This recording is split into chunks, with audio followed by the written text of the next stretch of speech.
সোনামণিরা, আজকে আমরা শিখব শীতকালীন সবজির বাংলা ও ইংরেজি নাম। চলো শুরু করি।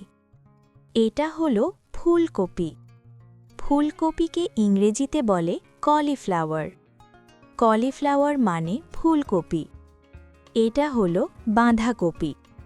বাঁধাকপিকে ইংরেজিতে বলে ক্যাবেজ।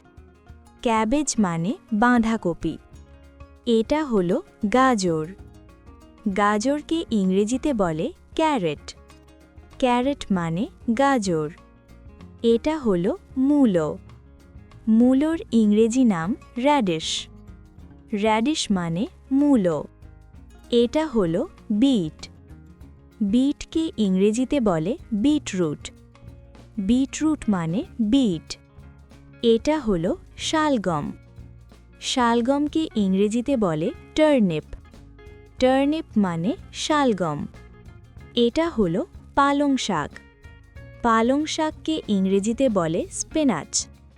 স্পিনাচ মানে পালং শাক। এটা হলো টমেটো।